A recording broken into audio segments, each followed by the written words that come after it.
Bon, mais bonsoir, bonsoir à tous et merci, merci de m'avoir invité à venir parler ici des Balkans pour les Jeudis Rouges. Alors c'est vrai qu'il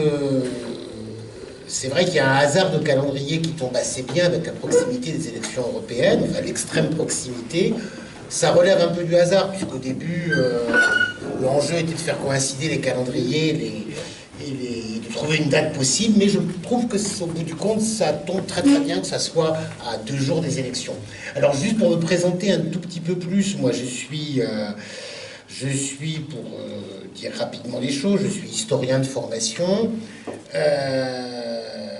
J'ai enseigné un petit peu, il y a une autre vie, il y a très longtemps, un petit peu à Kernezec, et puis à la fac de Lorient également. Mais je suis devenu journaliste depuis déjà un certain moment. Journaliste dans les Balkans, où je travaille pour différents médias, Mediapart au monde diplomatique et à d'autres.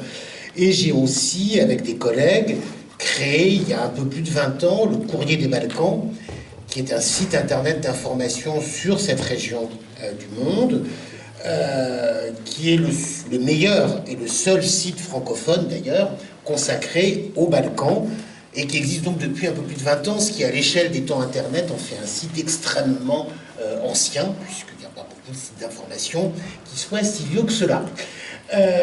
En plus de ce courrier des Balkans et de mon activité de journaliste, j'écris des livres également, des essais ou des récits de voyage. Il y en a quelques-uns qui se trouvent juste derrière, sur la table, derrière Dominique, et qu'il sera possible de consulter, voire d'acheter à la fin de notre discussion.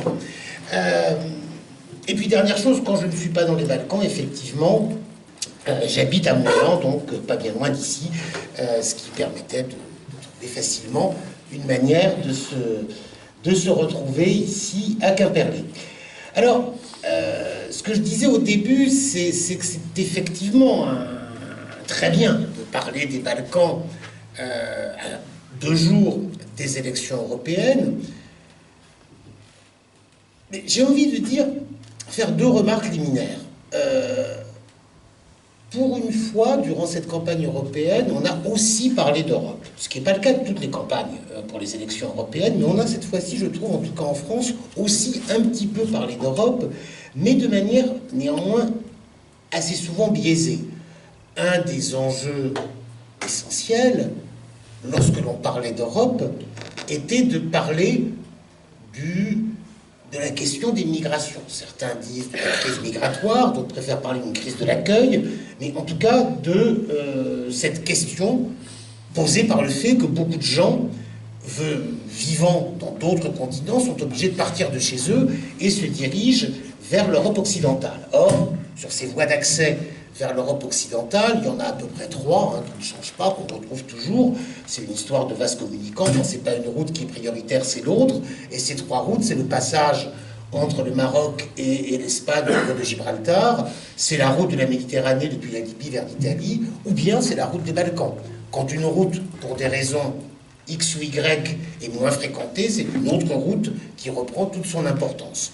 Donc, quand on a parlé d'Europe dans la plupart des débats de cette campagne électorale, c'était pour parler de ces questions migratoires, ce qui amenait du coup, bien sûr, à parler accessoirement, par la bande, des Balkans, puisque les Balkans ont retrouvé une place importante dans l'actualité à la faveur de cette question des migrations.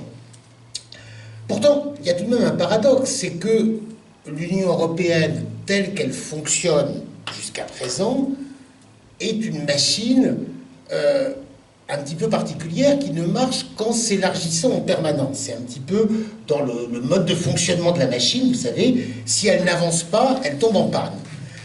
Or, on est dans un moment assez particulier où, d'une part, pour la première fois, l'Europe est théoriquement non plus dans un processus d'élargissement, mais de rétrécissement, avec le départ prévu, annoncé, voté, qui se fera ou qui se fera pas, on verra bien, de la Grande-Bretagne.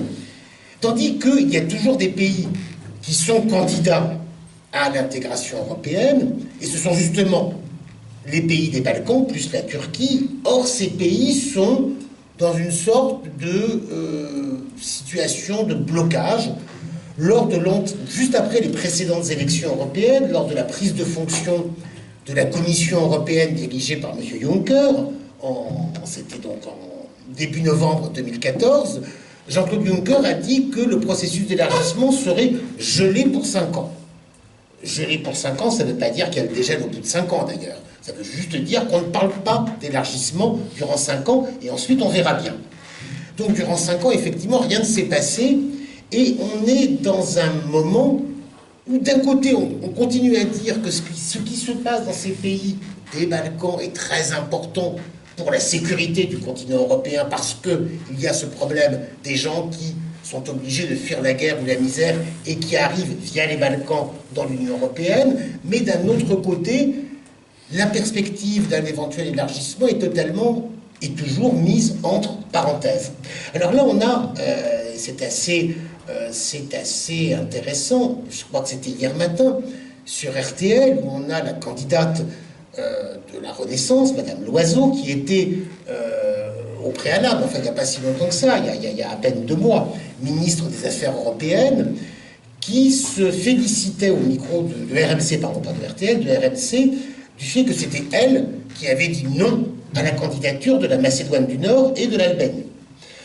Il se trouve que moi j'ai croisé Madame Loiseau il y a à peu près 2 mois justement en Macédoine du Nord, où elle venait de tenir un discours à des représentants de la société civile et des jeunes, où elle leur expliquait tout l'espoir qu'elle plaçait dans la perspective européenne de leur pays. C'était il y a exactement 2 mois, à la fin du mois de février, à Skopje. Bon, alors, pour le coup, j'ai néanmoins envie de dire que sur ce dossier-là, Madame Loiseau n'est pas une menteuse. Je veux dire, je pense que sur d'autres sujets, elle a peut-être menti, mais pas sur celui-ci. Parce que même si elle a, conformément à ses fonctions, distribué des bonnes paroles lors de son dernier voyage à Skopje, il y a une cohérence claire depuis pratiquement 2 ans dans la politique de la France, c'est effectivement de s'opposer à toute perspective d'élargissement.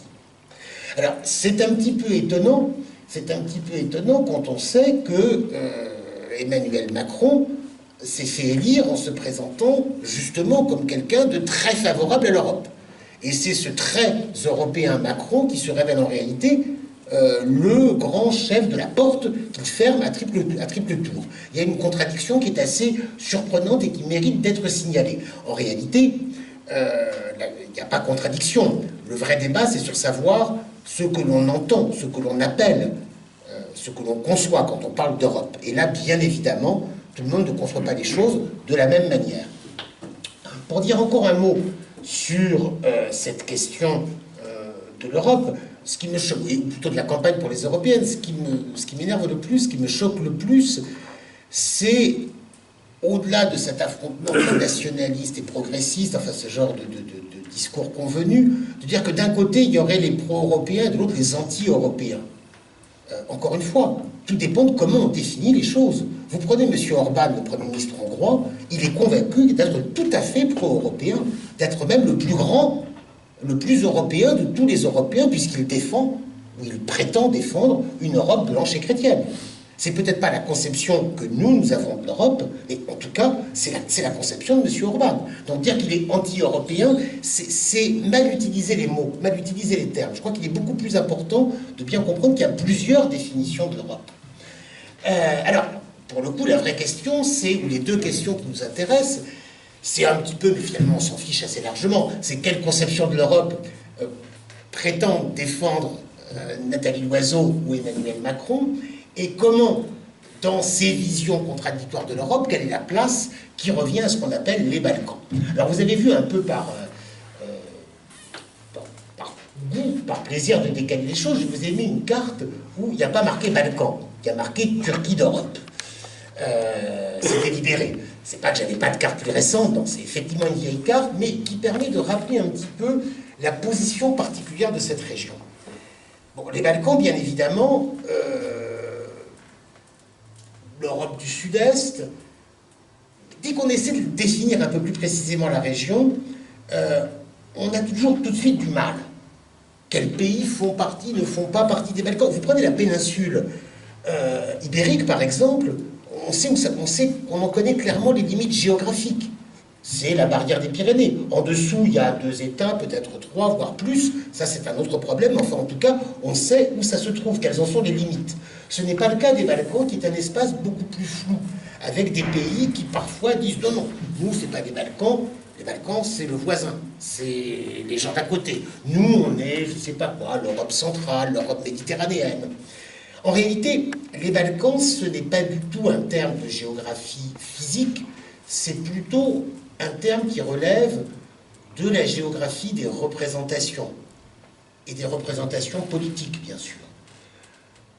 Le mot de Balkan, à l'origine, c'était l'appellation que les Turcs avaient donnée à une montagne de Bulgarie, que les Bulgares eux-mêmes appellent la vieille montagne, Stara Planina. Mais, durant des siècles, toute cette région, toute cette péninsule, pour le coup, parce qu'il y a bien une péninsule, entre la mer Noire, la mer Égée, et puis les mers ioniennes et adriatiques, toute cette péninsule a fait partie de l'Empire ottoman. Et ça, c'est quelque chose qui a bien évidemment profondément marqué la physionomie historique générale de la région. Parce que c'est pas, on ne parle pas d'une occupation de quelques années, on parle de 5 ou 6 siècles sur les endroits. Donc vous imaginez bien que les traces culturelles sont très importantes. Et puis cet Empire ottoman, c'est peu à peu, est entré en crise, a été mis à mal par l'émergence de nationalisme moderne, ça a été tout le processus du 19e et du 20e siècle, des nationalismes qui voulaient libérer des territoires en expliquant que ces territoires devaient appartenir ou appartenaient de toute antiquité à un peuple et pas à un autre. Ce qui veut dire que tout ce processus du 19e siècle, dans cet espace géographique, a été un processus à la fois d'émancipation contre un empire en train de se disloquer, mais aussi de conflit pour savoir quels sont les territoires qui sont à moi et ceux qui sont à toi. Et puis comment on définit le nous et le eux. Quels sont les critères qui vont permettre de dire nous sommes par exemple les Serbes, ou bien les Grecs, ou bien les Albanais, et vous n'êtes pas de notre groupe, mais du groupe d'à côté. En sachant que les populations dans l'Empire ottoman, bien évidemment, vivaient de manière extrêmement entremêlée. Dans toutes les grandes villes ottomanes, on parlait 4, 5, 6 langues. On pratiquait 2, 3, 4 religions. L'islam, le christianisme dans sa variante orthodoxe, souvent dans sa variante catholique, le judaïsme.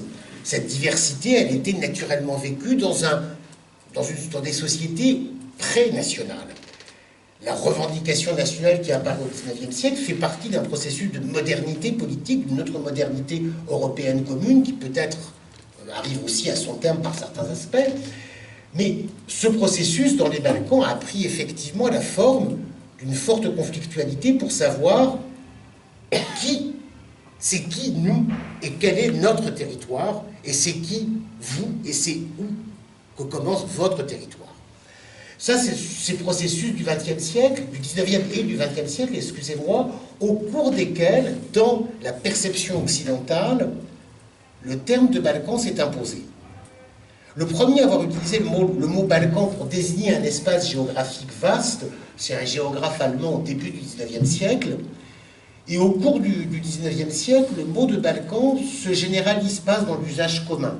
En même temps qu'un autre mot qui est celui de balkanisation. Mais balkanisation, ça désigne un processus politique, pas un espace. Un processus d'éclatement, de morcellement. Un processus politique connoté négativement. La balkanisation, c'est une diversité, mais qui ne serait pas source de richesse, mais source immanquablement de conflictualité, de tension. La balkanisation, c'est une mauvaise Macédoine de peuples, de nations, de langues, de religions. La Macédoine de légumes ou de fruits, l'importation du mot s'est fait dans ce sens-là. Il y a d'abord une région de Macédoine, et auquel on associait ces idées d'éclatement, de méli-mélo, et c'est à partir de ça qu'on a donné ce nom à une salade qu'on met dans des cornets de jambon. Ça n'a pas été dans l'autre sens, hein, c'est pas un plat typique de la région. Ça, c'est un processus qui se produit au cours du XIXe siècle et qui donne donc à cet espace balkanique une place bien particulière dans quoi? Dans le regard occidental sur le monde, dans la perception occidentale du monde. Alors, à un moment assez particulier de l'histoire du monde, d'ailleurs, où cet Occident est en train d'étendre sa domination sur tous les continents. On est en pleine phase d'expansion coloniale. Et les Balkans, eux, vont se trouver dans une situation particulière, où les Balkans ne vont pas être colonisés, ni par les Français, ni par les Allemands, ni par les Autrichiens, ni par les Russes, par les Autrichiens un petit peu, dans des conditions un petit peu particulières.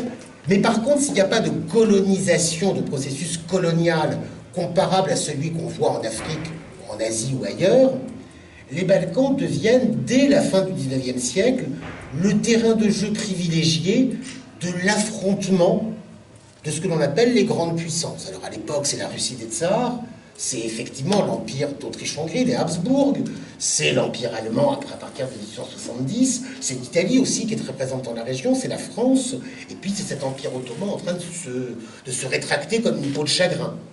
Les Balkans, c'est un terrain de jeu où chacun montre ses muscles et essaie, alors de compter ses amis, aurait été d'acheter des fidélités de petits États locaux. De ce point de vue-là, la situation, mettons en 1900 et en 2018, elle n'est pas bien différente, puisqu'à nouveau en 2018, les Balkans sont un terrain de jeu privilégié de l'affrontement entre les grandes puissances d'aujourd'hui. Alors, ces grandes puissances, c'est la Russie, et Dieu sait que la pseudo-nouvelle guerre froide qui opposerait un Occident pas très bien défini à la Russie se joue très largement dans les Balkans, où tout le monde pousse des cris d'orfraie sur l'influence russe, le retour de la Russie. Mais c'est aussi la Chine, qui est beaucoup plus que la Russie, un pays qui investit massivement dans les Balkans. C'est aussi la Turquie qui se porte mieux, je dirais en tout cas, que l'Empire ottoman dans ces derniers moments aujourd'hui, et qui essaye de retrouver, d'ailleurs avec M. Erdogan, une partie de sa splendeur passée. Ce sont les États-Unis qui sont toujours très présents. C'est aussi l'Union européenne, même si celle-ci, pour le coup, n'est pas tout à fait à la hauteur des prétentions qu'elle s'était elle-même fixées dans cette région. Alors, je ne vais pas parler des guerres yougoslaves, juste donner, parce que ça serait un chapitre en soi, je voudrais juste revenir encore une fois sur les mots, parce que les mots sont très importants. En 1900, on parlait donc beaucoup des Balkans et de la balkanisation, processus éminemment négatif.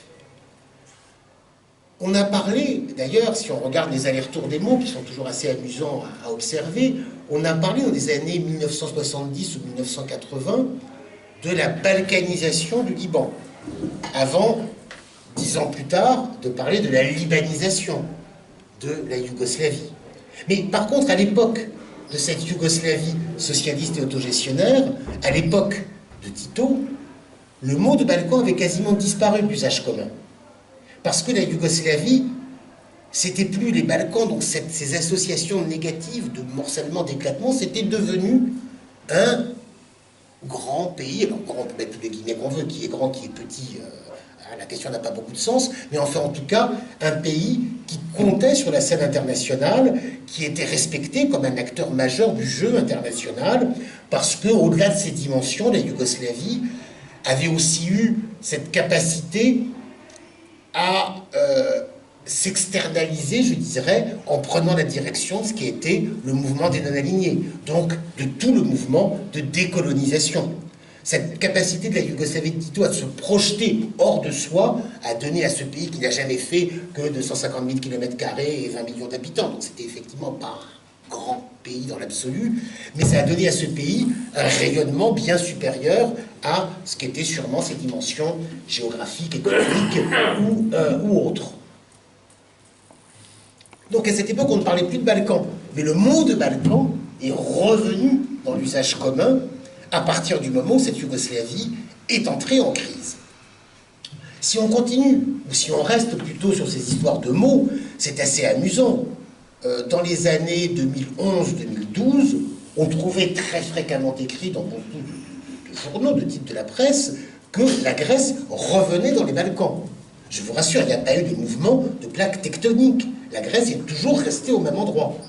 Par contre, la Grèce sombrait dans la crise, risquait d'être mise à la porte de l'Union européenne, et cette Grèce en crise revenait dans cet espace toujours perçu de manière négative, à savoir revenait dans les Balkans.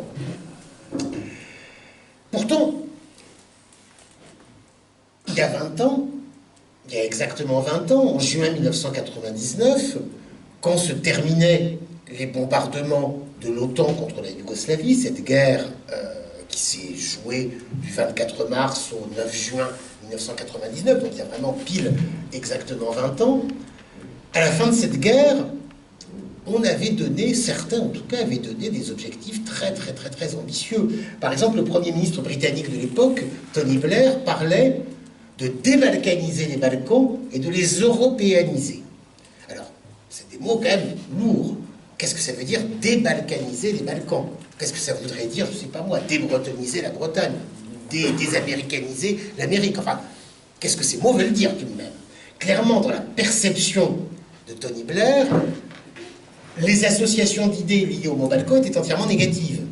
C'était l'idée de violence, haine ancestrale, atavique, conflictualité, corruption, non-fonctionnement, dysfonctionnement de l'État. Il fallait que les Balkans renoncent à tous ces traits négatifs de leur personnalité pour accéder à la vraie civilisation. Le discours et la logique du discours est totalement une logique coloniale. Et la vraie civilisation, bien évidemment, ne pouvait être qu'européenne. Donc l'européanisation, c'était apprendre aux indigènes comment il faut se laver les mains avant de passer à table, respecter l'état de droit et ne pas se tuer entre soi. C'était à peu près ça la vision qui était celle portée par les principaux acteurs internationaux à la fin de cette décennie sanglante d'éclatement de la Yougoslavie. Alors, ces objectifs, au-delà de leur dimension, comment dire, quasiment ontologique, c'était aussi des objectifs politiques. En 2002, le sommet européen de Thessalonique a confirmé que tous les pays des Balkans avaient vocation à rejoindre l'Union européenne. Il y avait en théorie un processus qui devait, dans le cadre d'une Europe elle-même en train de s'élargir, dans une Europe qui connaissait une assez forte croissance en ce tout début du XXIe siècle, il y avait l'idée que les Balkans allaient effectivement s'engager dans ce processus. Alors pour le coup, ce processus d'intégration européenne, sans parler de la dimension philosophique d'éventuelle européanisation, ce processus d'intégration européenne n'était pas que négatif. Il y avait des exigences qui étaient fort appréciables. J'ai envie, au-delà des débats sur le fonctionnement de l'Union européenne, j'ai envie plutôt de revenir à la manière dont les gens, les citoyens des Balkans percevaient l'Union européenne. On a parfois dit de manière un peu caricaturale que l'Union européenne était perçue par les citoyens des pays des Balkans ou d'Europe orientale en général comme le club des riches, en dénonçant éventuellement leur naïveté de ces pauvres peuples qui auraient pensé qu'il suffisait de rejoindre l'Union européenne pour soit aussi devenir riche. Les choses sont un peu plus complexes. Personne n'a jamais été naïf en réalité, ni en Croatie, ni en Serbie, ni en Pologne, nulle part ailleurs. Les gens sont loin d'être naïfs et sont plutôt bien informés partout en réalité. Ce que des gens de tous les pays d'Europe orientale associaient à l'idée d'Union européenne, c'était fondamentalement deux choses. Parce qu'ils le connaissaient, notamment par l'immigration. C'était un fonctionnement à peu près satisfaisant de l'état de droit. Et ça, c'est vrai, c'est incontestable. Bien évidemment, encore aujourd'hui, l'état de droit marche mieux dans la France de 2018 que dans pas mal d'autres pays du continent européen. C'est une évidence. Nous avons même la possibilité de critiquer ce qui ne va pas. Et le fait de critiquer ce qui ne va pas est une manière de contribuer à ce que ça aille mieux. Et le fait qu'on puisse critiquer ce qui ne va pas montre que malgré tout, les choses ne vont tout de même pas si mal que ça. Et cet état de droit, c'est quelque chose d'extrêmement fondamental. L'état de droit, ça va du fait que la justice sera rendue de manière à peu près objective. Alors, il n'y a jamais d'objectivité parfaite et absolue, mais enfin, à peu près. On sait qu'on n'est pas obligé de payer le juge pour obtenir réparation du tort qui nous a été causé. On sait également, et c'est l'autre aspect essentiel, qu'on peut aller à l'hôpital et être soigné sans avoir besoin de donner 500 ou 1000 euros au chirurgien. Parce que l'autre aspect de l'Europe, c'est un fonctionnement à peu près satisfaisant des services sociaux. Donc, pour toutes les populations d'Europe orientale, l'Union européenne, c'était fondamentalement deux choses. C'était l'état de droit et un pacte social marchant à peu près. Lui aussi, jamais de manière idéale, et toujours à critiquer. Mais c'était ces deux piliers-là. Et c'est ça qui rendait l'Europe extrêmement attractive. Après, on peut penser que l'Europe elle-même est en train de détruire ce qui constitue en réalité ces deux vrais piliers. Et ce qui a représenté, durant des décennies, son attractivité pour d'autres peuples en Europe. Mais c'est fondamentalement ça. C'est pas les grands discours sur les valeurs européennes, ça, bien sûr, on peut toujours les sortir à la fin des banquets, ça fait toujours très bien. Mais fondamentalement, c'est ça. Et cette réalité d'un état de droit à peu près fonctionnel et de services sociaux à peu près fonctionnels, les gens des Balkans d'ailleurs le connaissaient par l'immigration, par la fréquentation qu'ils avaient de l'Europe. Et ça rendait effectivement la perspective de l'intégration européenne tout à fait attirable, tout à fait désirable. Le problème, c'est qu'il y a eu si on essaie de faire un petit peu une chronologie, il y a une grande cassure qui se produit et qui coïncide fondamentalement à la crise économique mondiale de 2007-2008. Jusqu'à cette période, jusqu'à 2007-2008, vous avez dans tous les pays des Balkans une polarisation autour de la question européenne. Vous avez d'un côté des forces nationalistes, conservatrices, avec différentes références idéologiques, qui sont anti-européennes parce qu'elles pensent que cette perspective européenne va remettre en cause leur petit business politique et leur monopole du pouvoir.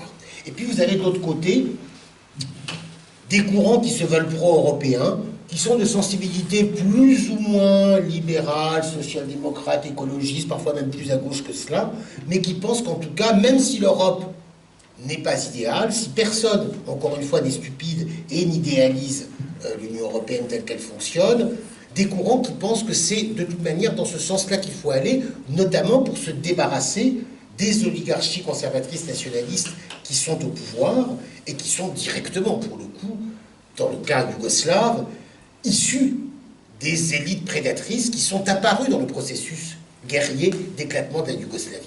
Parce que vous n'avez pas nulle part, ni en Bosnie-Herzégovine, ni en Serbie, ni en Macédoine, ni en Croatie, une seule fortune d'aujourd'hui qui ne repose pas sur les traciques de l'époque de la guerre.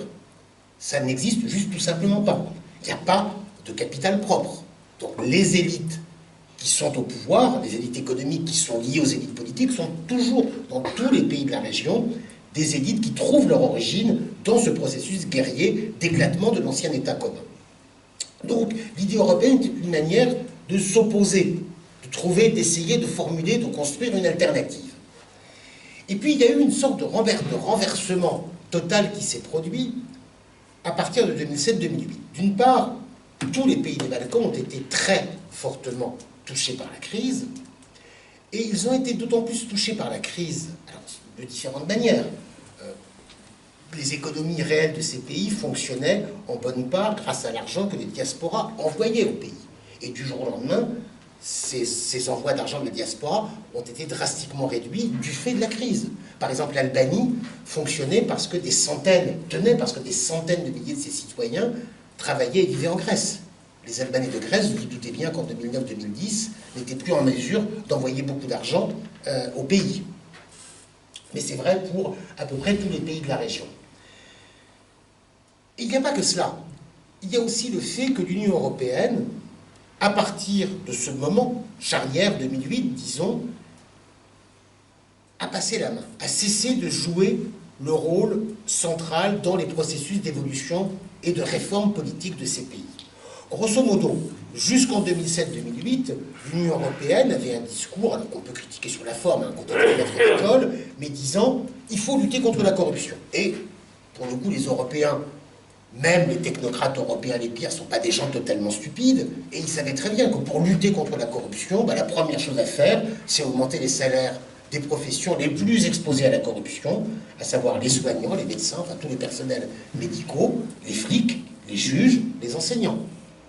Vous pouvez mettre des petites affiches disant la corruption c'est mal, c'est très bien de mettre des petites affiches, mais si vous voulez réellement lutter contre la corruption, il n'y a pas d'autre solution que d'augmenter les salaires des profs, des juges, des médecins. Tout le monde le sait très bien. Et dans les années 2000, les salaires des profs, des juges et des médecins ont augmenté, tant et si bien que des profs pouvaient non seulement faire passer des examens, mais même donner des bonnes notes sans qu'on ait besoin de ramener une poule ou 3 kilos de sucre. Donc, les choses réellement allaient mieux, incontestablement, parce que c'est embêtant de devoir ramener une poule chaque fois qu'on doit passer un examen.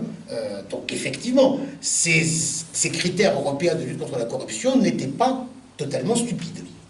Sauf qu'à partir de cette cassure de 2008, l'Europe a dit, désolé, on a beaucoup de problèmes internes, on n'est plus capable vraiment de s'occuper de vous, ni surtout de vous apporter la moindre aide. Oui, vous êtes le budget public est en déficit, voyez avec nos collègues du FMI. Et le FMI a appliqué des critères totalement différents, en disant que la priorité des priorités, c'était réduire les déficits publics. Et comment faire pour réduire les déficits publics? Le plus simple, c'est de réduire les salaires des enseignants, des profs, des juges, des flics et des médecins. Quitte à ce qu'immanquablement, il faille à nouveau ramener 500 $, 500 € pour se faire opérer, ou une poule pour passer son examen. Alors, il ne s'agit pas d'opposer de manière une bonne Union européenne à un méchant FMI, ça serait un petit peu caricatural.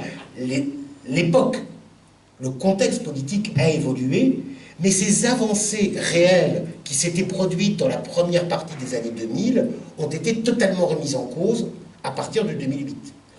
Pour, encore une fois, poser les choses du point de vue des citoyens, dans les années 2000, on était arrivé à des choses totalement impensables depuis 20 ans. À savoir, mettons, qu'un jeune couple, avec 2 salaires, pouvait imaginer d'acheter une voiture à crédit, voire de partir une semaine ou 2 en vacances sur la côte croate ou la côte grecque, voire même, mais là, bon, c'est un petit peu de la science-fiction que je fais, voire même de pouvoir louer un appartement et ne plus habiter chez les parents. Bref, accéder à une sorte de normalité de vie, de terrible banalité, une normalité horriblement banale, mais enfin qui est quand même bien appréciable quand durant 25 ans, c'est-à-dire ce que les démographes appellent une génération, on a vécu avec une monnaie qui ne marchait pas en dépendant des 50 € ou des 50 $ ou marques que le cousin d'Allemagne pourrait faire passer avec le bus de Belgrade qui arrive demain à 18 h. Revenir à cette normalité de vie, c'était quelque chose d'extrêmement important pour les populations. Et cette petite normalisation de la vie quotidienne qui a brusquement, de nouveau, été remise en cause à partir de la crise de 2008. Et, autre renversement, c'est également à ce moment-là que ces mêmes élites nationalistes se sont dit, mais sur le fond, c'est clair que nos pays ne vont pas adhérer bientôt à l'Union européenne. Donc quel est le problème pour nous à nous dire pro-européens? Aucun. Et si on se dit pro-européen, on aura le soutien de Bruxelles en plus. Et là, aussitôt, les milieux d'affaires liés à ces cercles politiques nationalistes, excellente idée, parce que ces milieux d'affaires serbes, macédoniens ou monténégrins, l'origine de leur fortune, c'est effectivement les trafics des années de guerre, mais aujourd'hui, ce sont des messieurs qui ont des très beaux costumes, cravates, et qui rêvent de devenir des capitalistes normalisés. Donc pour cela, c'est un processus qui s'est déjà produit ailleurs, dans d'autres pays, à d'autres époques. Il faut que ces capitalistes sortent, fassent oublier les origines malsaines de leur fortune et deviennent des hommes d'affaires tout à fait respectables, donc européens. Et naturellement, ces milieux d'affaires sont tous très favorables à la perspective européenne. L'exemple le plus extrême, c'est le cas de M. Vučić en Serbie. Aleksandar Vučić, c'est un type, il est né en 71, qui a commencé sa carrière politique dans l'extrême droite ultranationaliste serbe, dans les rangs du parti radical de Vojislav Šešelj, qui est devenu très jeune ministre de l'Information sous Milošević en 1999, donc il avait 28 ans à l'époque. C'est quelqu'un qui expliquait, qui était très féru d'arithmétique, et qui expliquait, qui a déclaré publiquement que pour un Serbe tué, il fallait tuer 100 musulmans. Enfin bref, un très sympathique jeune homme. Après la chute du régime de Milošević, il se retrouve à la tête du parti radical serbe, qui pèse d'un poids électoral important, parce que ce parti parvient à cristalliser les frustrations d'une population qui ne voit pas sa situation s'améliorer. Mais le parti radical plafonne à 30%, c'est une sorte de plafond de verre, clairement il ne peut pas faire plus. Durant toute cette première partie des années 2000, Vučić explique que l'Union européenne est une invention satanique qui a pour but de détruire la Serbie. Et puis, du jour au lendemain, un beau jour du mois de novembre 2008, ça s'est passé à Paris, à l'hôtel Ritz, où Vučić allait prendre un café avec quelques autres personnages. Il était anti-européen quand il est rentré dans le Ritz, il était pro-européen quand il en est sorti. Il a compris que son intérêt était de devenir pro-européen. Et aujourd'hui, cet Aleksandar Vučić est le plus européen de tous les pro-européens dirigeants des Balkans occidentaux. Emmanuel Macron, pour revenir à lui, est attendu à Belgrade le 16 juillet, et il va bien évidemment féliciter, congratuler son ami, son partenaire, le président Vučić, cette figure courageuse d'un dirigeant pro-européen des Balkans occidentaux. Alors pourquoi est-ce que Vučić a fait ce tête-à-queue total? Bon, je pense clairement pour des raisons politiciennes, pour sortir, pour casser ce plafond de verre qui l'empêchait d'accéder au pouvoir. Et de fait, quelques années plus tard, il est arrivé au pouvoir, il est devenu Premier ministre en 2014, et maintenant il est président de la République. Donc tout va très bien pour lui. Son parti a mis en place un système, pour le coup, qui par beaucoup d'aspects est encore plus serré, plus vissé qu'à l'époque de Milošević. Contrôle de la magistrature, contrôle de la justice, contrôle des médias, assez total, avec, pour les rares journalistes qui osent critiquer un petit peu, des pratiques qui vont jusqu'à l'incendie de la maison, à des accidents potentiellement mortels, enfin, ou des cassages de gueule. Donc on est, comment dire, encore une fois, il y a des choses qui vont pas bien en France, mais on est, je pense à des événements très récents de ces derniers jours, là on est quand même un cran au-dessus.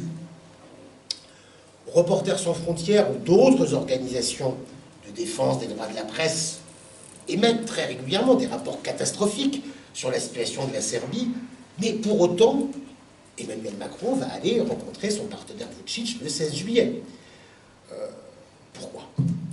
Pourquoi est-ce que Macron, mais pas que lui, pourquoi est-ce que tous les dirigeants européens se satisfont si bien de personnages comme Vučić? On pourrait aussi citer Hashim Thaçi, le président du Kosovo, qui a lui aussi une biographie pour le moins chargée, qui remonte, elle, directement à la guerre et à la guérilla de Lutcheka, dont il était le porte-parole. Pourquoi est-ce que ces dirigeants européens, qui, encore une fois, sont plutôt, je vais dire, je pense que, à choisir, Emmanuel Macron, Jean-Claude Juncker ou Angela Merkel, préfèrent boire un café avec des gens fréquentables qu'avec des brigands, s'ils ont le choix. Sur le fond, ils n'ont pas de passion perverse pour les brigands. Mais pourquoi est-ce que ces dirigeants européens font le choix politique de considérer ces oligarques balkaniques, ces autocrates balkaniques, comme des personnages incontournables? Et là, on en arrive au fond des choses. C'est que, bien loin de ces perspectives, de ces rêves d'européanisation ou d'intégration européenne des Balkans, les Balkans aujourd'hui se trouvent dans une situation de périphérie dominée de l'Union européenne, où la seule chose qui compte est le maintien d'un statu quo, ce que l'on appelle la stabilité. Durant des années, le discours européen, c'était réformer, réformer. Alors, bien évidemment, dans cet imaginaire des réformes, beaucoup de réformes très libérales, tout à fait contestables. Aujourd'hui, on ne parle même plus de cela. Depuis 10 ans, la seule chose qui compte, c'est la stabilité. Mais une stabilité définie à minima. Ne vous faites pas la guerre. Conservez les cadres politiques existants. Pour maintenir l'ordre entre des tribus dangereuses, on sait très bien qu'il ne faut pas s'allier avec les gentils. Il faut s'allier avec les chefs de bande. C'est eux, c'est les caïds qui peuvent maintenir l'ordre dans un quartier un peu difficile. C'est comme ça que les Européens gèrent les Balkans. Donc il faut s'entendre avec les caïds, avec les chefs de bande. Aucun intérêt de s'entendre avec les gens, avec les pro-européens libéraux ou sociaux. C'est ridicule, ces gens ne comptent pas. Il faut s'entendre avec les caïds, avec ceux qui ont des biscottos et qui pourront tenir leur pays. Alors les tenir pourquoi? C'est ça aussi ensuite la question. Clairement aujourd'hui, il y a deux dimensions importantes, qui se croisent d'ailleurs. La première, c'est celle des routes migratoires. Bon, les Balkans se trouvent là où ils sont. Là, pour le coup, on en revient à la géographie physique. Les Balkans sont là où ils sont. Ce qui veut dire que les Balkans, ces pays des Balkans, ont toujours été empruntés par des gens voulant, par exemple, aller du Moyen-Orient vers l'Europe du Nord. La route, elle passe effectivement, depuis des siècles, elle passe par la Macédoine, par la Serbie, par la Croatie. Là, il n'y a aucune espèce de mystère.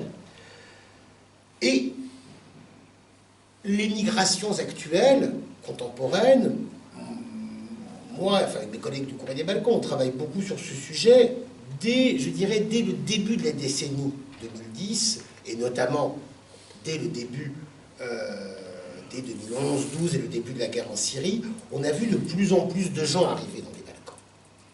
Donc là, effectivement, l'enjeu sécuritaire du point de vue d'une conception sécuritaire de l'Europe, il est majeur. Et encore une fois, pour cela, on ne fait pas de poésie. Ceux qui peuvent jouer le rôle de bons flics, enfin de flics méchants, de flics efficaces, c'est les caïds. C'est pas des Européens diplômés. Ce qu'il faut, c'est des gens qui soient capables de tenir leur police et leurs frontières. Pour cela, Vučić est parfait. Le jeu, tout le monde en a parfaitement bien compris les règles. Dans le cas de la Serbie, on pourrait parler d'autres pays, je ne veux pas accabler particulièrement la Serbie ou ce monsieur Vučić, mais dans le cas de la Serbie, d'une part, Vučić est très fort. Dès que les Européens, malgré tout, commencent à esquisser l'embryon d'une critique sur la situation des médias, la situation de la justice, sur la situation économique du pays, où c'est le frère, en l'occurrence de Vučić, qui contrôle de plus en plus absolument tout ce qui bouge. Dès qu'il y a des critiques qui commencent à apparaître, Vučić a déjà une réaction immédiate, c'est d'aller, le lendemain même, voir son ami Poutine au Kremlin. Et alors là, aussitôt, tous les Européens prennent peur. Mon Dieu, la Russie revient dans les Balkans. Et on se rue auprès de Vučić pour dire « Monsieur Vučić, vous avez mal compris, nous comptons beaucoup sur vous, la perspective européenne, blablabla, la corruption. » Détail. Et on continue comme avant, tout va très bien. Avec l'immigration, Vučić a encore un nouvel argument extraordinaire, et là le modèle c'est plus Poutine, c'est ce qu'a fait Erdogan. Vous me critiquez, attention, moi je peux laisser passer beaucoup de monde. Alors là, bien sûr, le grand maître des digues, on sait très bien que c'est Erdogan en Serbie, mais après lui, sur la route, il y a des petits Erdogan qui jouent de la même stratégie. Et puis le système est encore plus pervers, par exemple, pour raconter une histoire presque amusante, s'il ne s'agissait pas de vies humaines qui sont en jeu. Cet hiver, aujourd'hui, les migrants se concentrent principalement en Bosnie, aujourd'hui. Le point de passage, c'est là. Tout se fixe ici, dans la pointe nord-ouest de la Bosnie, dans la région de Birač, où les conditions sont extrêmement difficiles. Mais cet hiver, moi, j'ai vu, sur la frontière entre Serbie et Bosnie, des gens qui revenaient de Bosnie, des gens, des Afghans, des Irakiens, des Maghrébins, Algériens, Tunisiens ou autres, des Syriens, des Iraniens, qui revenaient de Bosnie en Serbie. Alors, a priori, c'est prendre dans le mauvais sens, c'est faire demi-tour, mais juste, ils savaient très bien qu'en Serbie, les conditions dans les camps de réfugiés étaient meilleures qu'en Bosnie-Herzégovine. Et ce qui était extraordinaire, c'est que les policiers serbes leur disaient, mais allez-y, allez-y, passez donc, messieurs. La porte est ouverte. Pourquoi? La Serbie touche 20 millions d'euros par an de l'Union européenne pour les camps de réfugiés. Donc là, il fallait faire du chiffre. C'est aussi cynique que ça. Alors pour le coup, tant mieux, parce qu'effectivement, les conditions dans les camps de réfugiés en Serbie sont tout à fait potables, sont même meilleures, je dirais bien souvent, que celles qu'on peut trouver en France. Quelque part, tant mieux que cet argent européen serve à ça, j'ai au bout du compte rien contre. Et ça fait tourner une petite partie de l'économie du pays. Mais ça montre bien à quel point cette question des migrations est utilisée, manipulée dans tous les sens par tout le monde. Mais en tout cas, sur le fond, sur ce qui est essentiel, elle a donné une nouvelle arme nucléaire à des dirigeants comme Vučić, qui sont sur la route et qui savent jouer de cette position-là pour obtenir tout ce qu'ils veulent de l'Union européenne. Et on ne va pas les embêter parce qu'on a besoin d'eux pour garder la frontière. Et là, j'en reviens à la conception, ce que j'évoquais au début, à la conception profonde que des gens comme Emmanuel Macron ou Nathalie Loiseau peuvent avoir de l'Europe.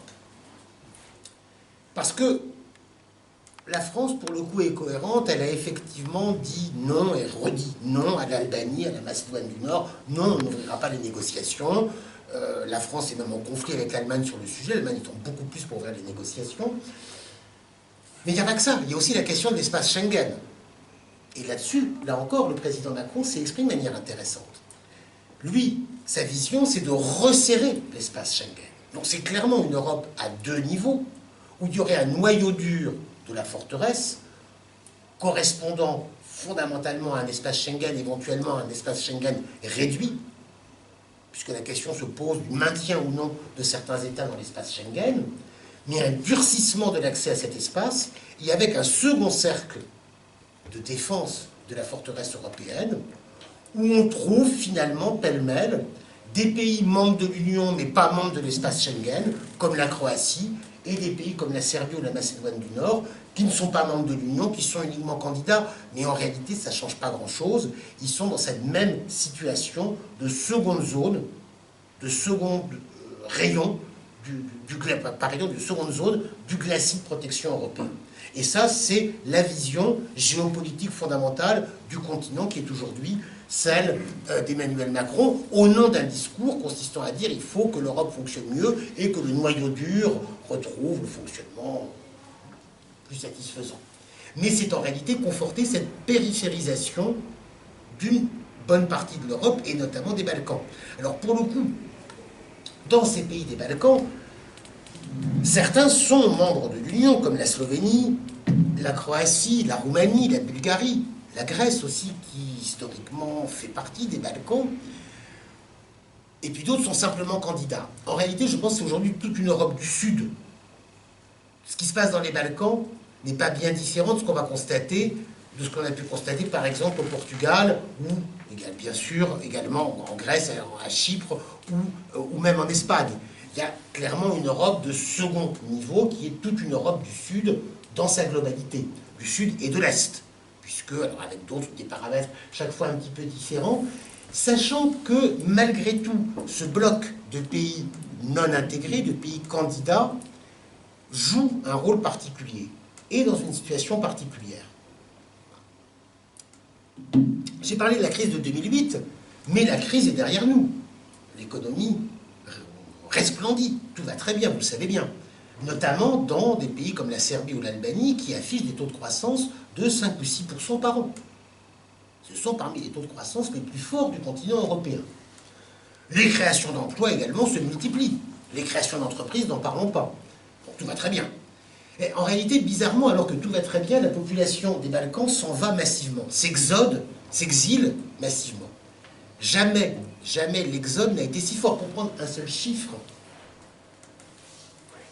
en 2 mois de l'hiver 2014-2015, le Kosovo a perdu 150 000 habitants qui sont partis vers l'Allemagne, ce qui représente 7 à 8% de la population totale du pays. Un pays qui voit partir 7 à 8% de sa population en 2 mois en temps de paix. Cas de guerre, c'est différent, mais en temps de paix, ça s'est encore jamais vu. Dans ce Kosovo qui pourtant connaît de la croissance, crée des emplois et des entreprises. On n'a pas de chiffres globaux sur l'exode, où c'est très compliqué, on peut le faire en collationnant différentes données, mais ce qui est certain, un pays comme la Bulgarie, qui pourtant est membre de l'Union européenne depuis 2007, a déjà perdu un tiers de sa population par rapport au moment de la chute du communisme en 89.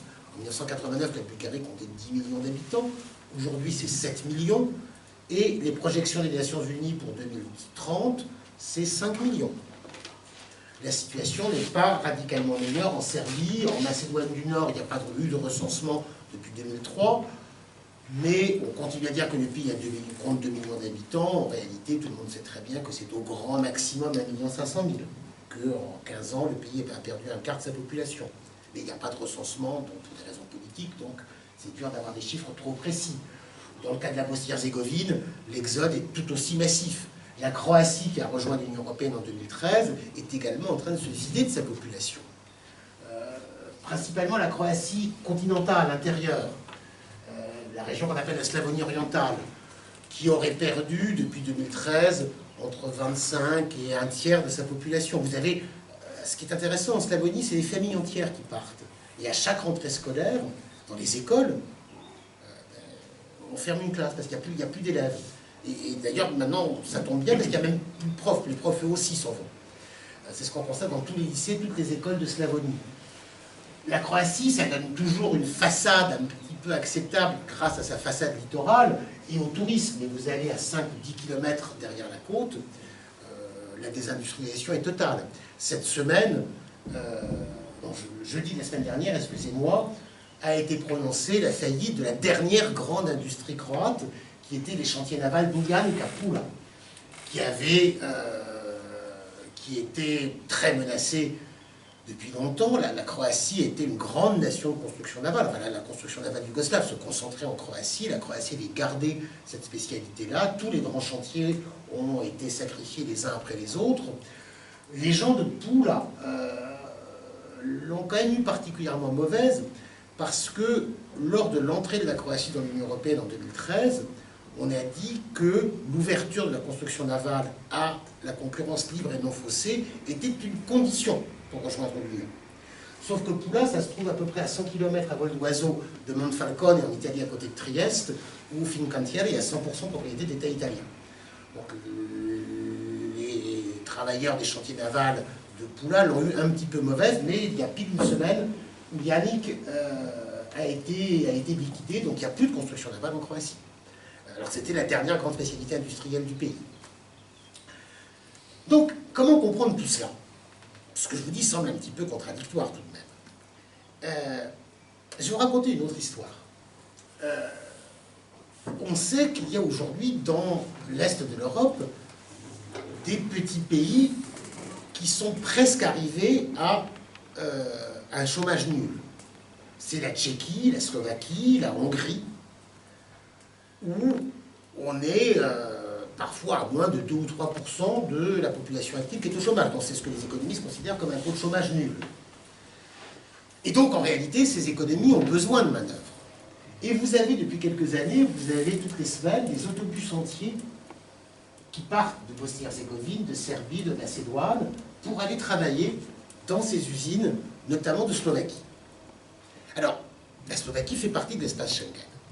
Les règles de l'espace Schengen, vous les connaissez, on peut faire du tourisme durant 3 mois par an, mais on ne peut pas travailler.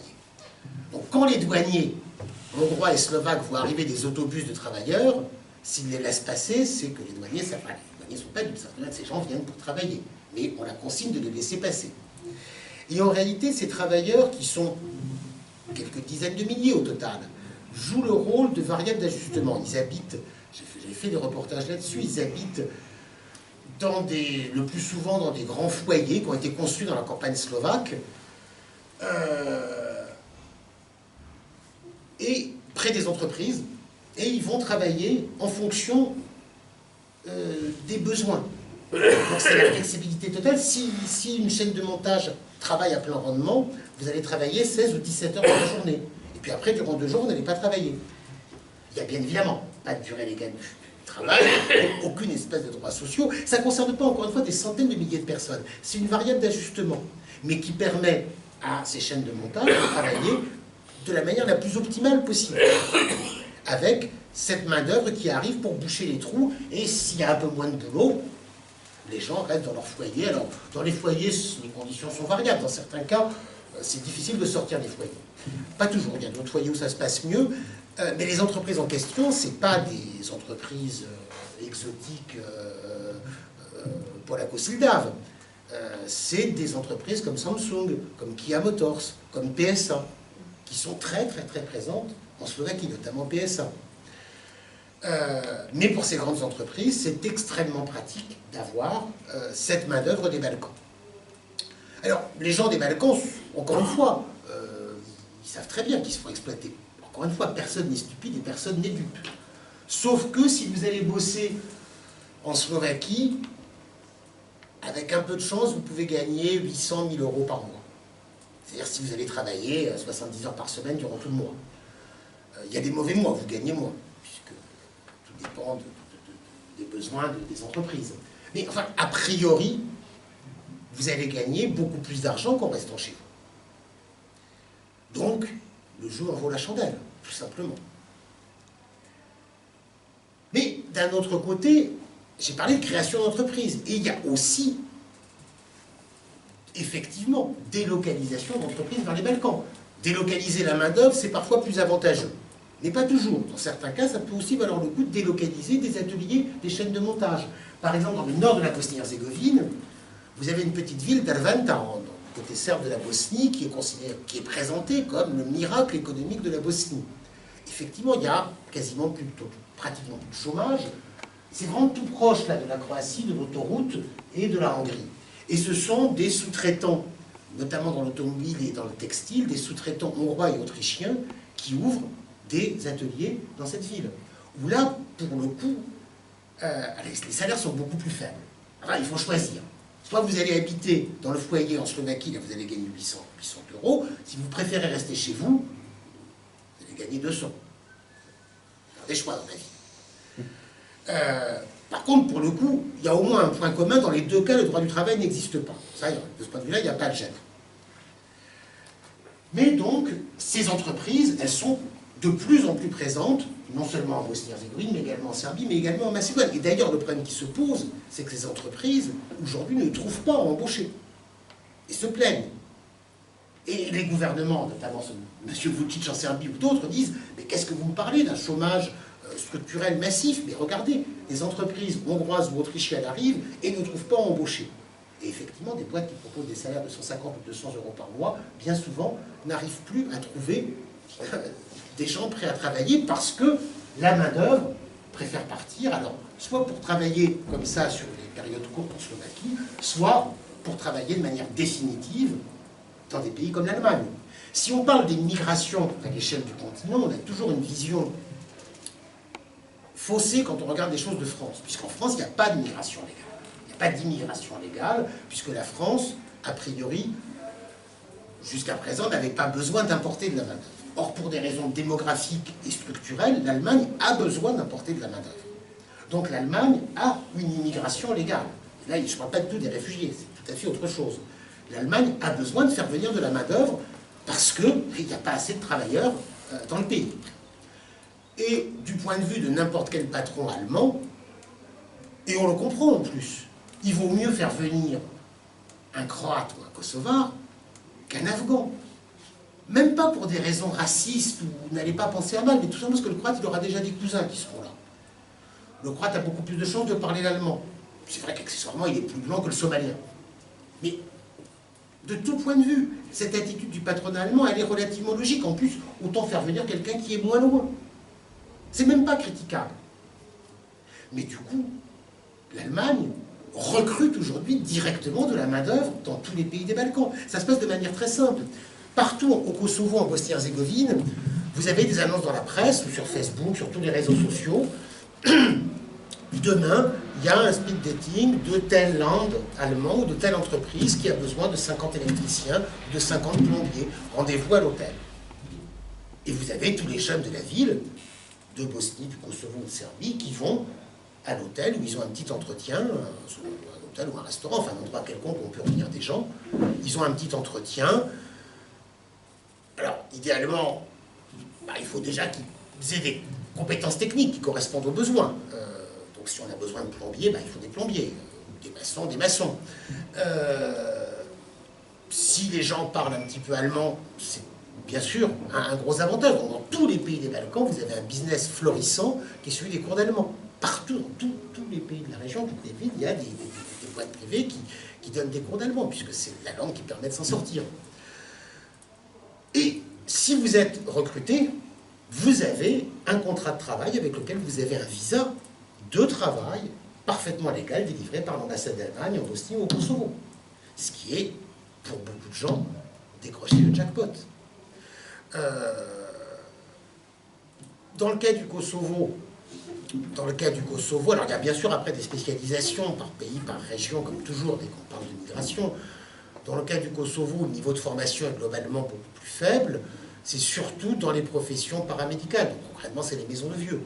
Et vous avez tous les jeunes diplômés du Kosovo, des gens qui ont, ce que vous voulez, un doctorat en physique ou en anthropologie, qui prennent des cours d'allemand. Et même, il y a des entreprises qui forment en 2 mois, 3 mois, aux rudiments des métiers d'aide-soignant ou pour travailler dans les maisons de retraite d'Allemagne. Donc, de ce point de vue-là, la région est en train de se vider de sa population. ça, ce processus, tout le monde le connaît très bien. Je ne vais pas être, comment dire, donner une vision trop catastrophiste, mais il y a quand même cette image de Balkans possibles à très courte échéance, de Balkans vidés de leur population, notamment de leurs jeunes, avec uniquement des flics qui restent pour garder les frontières, remplis par d'autres. Je ne crois pas que ce soit les Syriens qui vont s'installer en Serbie. Ce qui peut se produire, ce qui commence déjà à se produire, les retraités, français, britanniques, allemands, parce que c'est beaucoup moins cher qu'un immobilier là-bas. Et déjà, on en voit qui arrivent.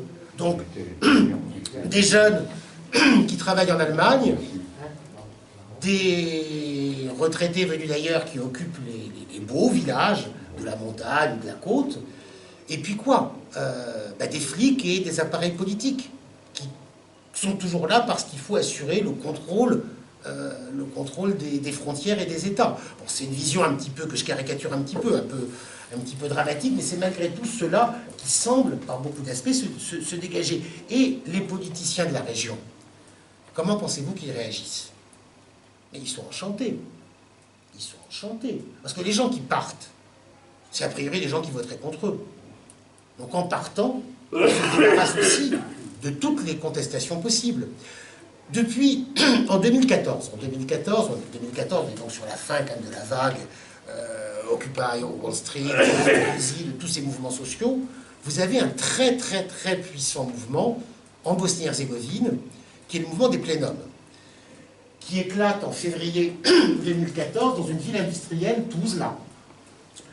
Une ville industrielle, une ville aussi qui est toujours restée anti-nationaliste. Durant la guerre, c'était du côté bosniaque, ça a toujours été une ville dirigée par les sociodémocrates. Donc les sociodémocrates de Bosnie, ils ont le portrait de Tito partout. Hein, bon, donc, voilà, sur la Ligue des communistes qui s'est maintenue à Tuzla. Une ville où sont restés ensemble des Bosniaques, les Croates, les Serbes. Une ville assez particulière en Bosnie. Et le mouvement a commencé parce que dans 4 ou 5 entreprises privatisées, récemment, les gens n'avaient pas été payés depuis plusieurs mois. Donc les gens ont révolté, ont manifesté, et puis ça a pris, ça s'est étendu à toute la ville. Les gens ont attaqué, ont manifesté devant les institutions du canton, en l'occurrence. Ils ont pris les bâtiments des institutions. Après, ça s'est étendu aux autres villes du pays. Avec, pour le coup, c'est intéressant pour des gens qui étudient les mouvements sociaux, un basculement très inattendu et très nouveau et très rapide dans la violence. Ça fait penser à des choses qu'on voit malheureusement de plus en plus. Je ne pense pas que la violence ne vienne de rien. Je pense qu'elle a toujours une histoire et que c'est intéressant de se poser la question pourquoi la violence. Et là, en Bosnie, ça a été effectivement très très très violent. La présidence de la République a été incendiée. Mais ce mouvement, néanmoins, durant quelques jours, a semblé sur le point de prendre quasiment le contrôle du pays, avec tous les citoyens qui se réunissaient. On a appelé le mouvement des plénums parce que les gens se réunissaient en immenses assemblées, partout dans les villes, les quartiers, les entreprises, et disaient, voilà, on ne croit plus du tout dans notre classe politique, il faut tout réinventer, et il faut refonder la démocratie sur la base des plénums, une forme de démocratie directe. Ça a duré quelques jours, malheureusement, il y a eu une très forte répression, et les politiciens, vous vous en doutez bien, ont très vite repris le contrôle des choses. La Bosnie est toujours un pays qui est sous une forme de semi-protectorat international, avec une personne qui est le chef le haut représentant international, c'est son appellation officielle, le haut représentant international. Alors, il n'y a pas de limite à ce poste, c'est très pratique. Donc, on a eu durant très longtemps un Allemand, on le critiquait beaucoup parce qu'il dormait tout le temps, mais enfin bon, au bout du compte, il ne faisait pas de mal en dormant. Et depuis 10 ans, on a un Autrichien d'origine slovène, d'ailleurs, Valentin Inzko. C'est un des postes les mieux payés des Nations Unies, c'est très très avantageux. Le poste de OHR. Et ce Valentin Inzko, confronté à cette révolte, non seulement sociale, mais aussi multi-ethnique, avec des gens, des Serbes, des Croates, des Bosniaques qui défilaient ensemble, disant on est unis, on ne veut plus de division nationale entre nous, mais on veut que nos salaires soient payés. Quand même, je rappelle que depuis 20 ans, la communauté internationale en Bosnie-Herzégovine donne comme priorité restaurer la multi-ethnicité, blablabla. Et là, vous aviez des gens qui manifestaient ensemble. Quelle était la réaction de Valentin Inzko? Demander des renforts immédiats à la mission de l'OTAN, et c'est des troupes britanniques qui sont arrivées, parce qu'il y avait un risque pour la stabilité du pays. Aucun. Alors les gens des plénums avaient envie de discuter avec lui, sachant très bien que la communauté internationale est un facteur incontournable en Bosnie. Mais c'était un refus total. Non, on ne discute pas avec vous, vous êtes dangereux, vous allez déstabiliser la Bosnie, on préfère continuer à traiter avec les brigands habituels, les politiciens corrompus qu'on connaît très bien, et sur lesquels d'ailleurs on a tellement de dossiers qu'on est en mesure de faire en sorte que tout se passe dans le calme le plus merveilleux dans votre pays. Et durant ce mouvement des plénums, l'autre revendication qui était omniprésente, c'était, qu'on retrouve toujours aujourd'hui, c'est on manifeste parce qu'on ne veut pas immigrer. Mais les gens qui manifestaient en disant, en portant des pancartes, je manifeste parce que je ne veux pas immigrer, ben ces gens-là aujourd'hui ils sont en Allemagne ou en Grande-Bretagne ou ailleurs, ils sont partis depuis 2014, bien évidemment. Ce slogan je manifeste parce que je ne veux pas immigrer, on l'a vu à nouveau cet hiver où il y a eu trois vagues très importantes de mouvements sociaux, politiques et sociaux, en Serbie, au Monténégro et en Albanie. Dans ces trois pays, cette revendication elle était présente. Dans les trois cas, les mouvements n'ont pas abouti sur grand-chose. Le seul mouvement qui a un petit peu abouti, c'est en Albanie, où il y a eu un mouvement étudiant très fort contre la hausse des droits d'inscription à l'université, fondamentalement contre les dispositions de Bologne, contre le droit européen des universités. Mais du coup, ça a obligé le gouvernement à faire largement machine arrière, à revenir sur les droits d'inscription, revenir sur la hausse des droits d'inscription. Donc il y a un succès partiel du mouvement étudiant en Albanie. Partout ailleurs, en Serbie ou au Monténégro, ces mouvements n'ont rien donné. Et les gens, et les gouvernements ont joué la carte de l'épuisement. Allez-y, manifestez tous les jours, toutes les semaines, et vous finirez bien par rentrer chez vous, ou par partir en Allemagne. Et les gens qui manifestaient sont déjà, je pense, pour beaucoup d'entre eux, en train de faire leur valise pour partir. Dans le cas de la Bosnie-Herzégovine, il y a eu ce mouvement très fort de février 2014. Il s'est passé juste après quelque chose qui n'a rien à voir avec l'actualité sociale ou politique, mais quand même si, parce que tout est politique, vous le savez très bien. Au mois de mai, la Bosnie et la Serbie ont été ravagées par des inondations terribles, les plus fortes jamais vues depuis des décennies. C'est très politique, les inondations. C'est pas que le ciel qui est mécontent, c'est très politique pour deux raisons. D'un côté, si les inondations ont été aussi dramatiques, c'est que les digues qui encadrent les rivières, la Save, la Bosna, n'ont pas été entretenues durant 20 ans. Donc autrefois, les mêmes inondations produisaient beaucoup moins de dégâts parce qu'il y avait un entretien des rivières. Là, comme il n'y avait aucun entretien des rivières durant 20 ans, ça a pris des dimensions de catastrophe biblique. Et puis c'est politique aussi parce que face des villes entières qui ont été évacuées, enfin c'est vraiment quelque chose, chez Corbasville on a ça aussi, mais on est, là encore, on est à une échelle un petit peu supérieure. Les pouvoirs politiques n'ont rigoureusement rien fait, ont été incapables de gérer, même d'un point de vue d'urgence humanitaire, de gérer cette crise. Et donc pour beaucoup de gens, il y a eu télescopage entre ces deux phénomènes. On s'est révolté, on a essayé d'impulser un nouveau cours politique au pays, on a échoué. On s'est heurté à des murs. Et puis après, il y a cette catastrophe naturelle, entre guillemets, qui est arrivée, et on a encore une fois constaté que notre classe politique est totalement incompétente, totalement corrompue.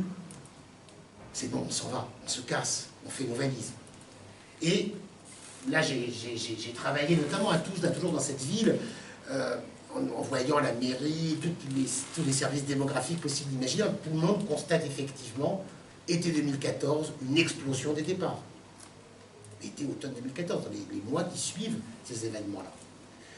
Mais, encore une fois, au niveau des autorités cantonales, on n'est pas si, de Tuzla, on n'est pas si mécontent que cela.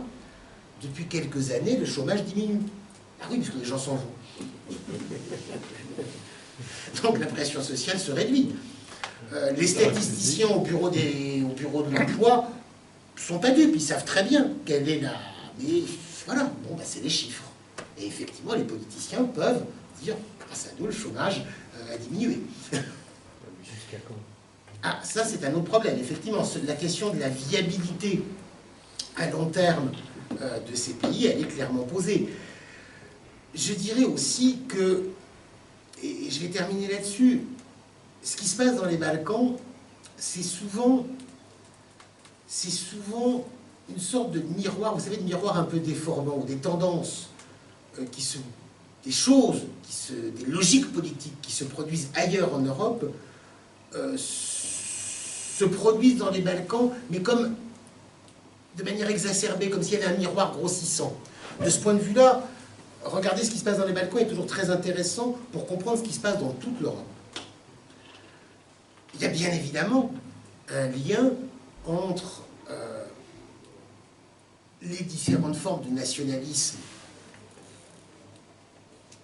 radicaux que l'on voit apparaître. Et ces nationalismes, bien, on les a déjà vus durant les guerres d'éclatement yougoslaves. Et les recettes politiques sont les mêmes, en Pologne, en Hongrie ou ailleurs. Je ne suis pas en train de dire qu'il y a une origine balkanique au nationalisme français ou italien. Ça serait un petit peu exagéré, même certains n'ont pas peur de le prétendre parfois. Mais les logiques politiques sont les mêmes. Les Balkans permettent de tester des solutions politiques, et le nationalisme, c'est quelque chose, si vous voulez rester au pouvoir, c'est quelque chose qui marche toujours très très bien, très efficace. Ça a été largement prouvé dans le cas des Balkans et dans beaucoup d'autres contextes. Ces logiques, ce mélange d'ultralibéralisme et d'autoritarisme, qui est sur le fond la marque de régime comme celui d'Aleksandar Vučić en Serbie, c'est quelque chose qui peut se faire de manière exacerbée dans les Balkans, mais qui, bien évidemment, ne concerne pas que les Balkans. Les Balkans, c'est aussi toujours, comment dire, une sorte de terrain d'entraînement où on peut tester des projets politiques ou des projets sociaux. De ce point de vue-là, ce qui se passe dans les Balkans intéresse, je crois, très fortement tous les citoyens européens. Il faut bien comprendre, il y a... Et je reviens à ce que je disais au début, sur cette construction des Balkans dans l'imaginaire occidental. Ça a été décomposé par des historiens, notamment une historienne bulgare, Maria Todorova, qui se base elle-même sur les travaux du grand intellectuel palestinien Edward Said, quand il a conceptualisé l'orientalité, la manière dont l'Occident regarde l'Orient, pour le poser comme quelque chose de tout à fait différent. Le balkanisme, c'est la même chose. C'est-à-dire les Balkans, oulala, c'est tout... D'abord, on n'y comprend rien, ça c'est principe pavlovien, Balkan, on ne comprend rien, jamais, toujours, et c'est totalement différent. Parce que dans les Balkans, vous savez, il y a cette vieille c'est complètement idiot, c'est faux. Les Français et les Allemands sont fait beaucoup plus la guerre entre eux que les Croates et les Serbes ne l'ont jamais fait. Mais peu importe, dans cette construction de Balkans imaginaires, il y a cette essentialisation des Balkans qui permet de dire c'est totalement différent. Donc, tout ce qu'il faudrait, ça serait que les Balkans, un jour, enfin suivent le bon exemple de nous, l'Europe occidentale, si démocratique, si policée, qui n'a jamais, on le sait très bien, pratiqué ou provoqué le nationalisme ni la guerre. Et le pire dans cette logique du balkanisme, c'est que ce discours, il est aussi repris par les élites locales des Balkans. Parce que ça leur offre un argument fantastique. Ah ben oui, bien sûr, je ne suis pas très démocrate. Mais vous savez, la population est tellement sous-développée, les mentalités sont comme ça, donc ils ont besoin d'un pouvoir fort. Tout le monde, bien sûr, opine du bonnet et accepte cette logique-là.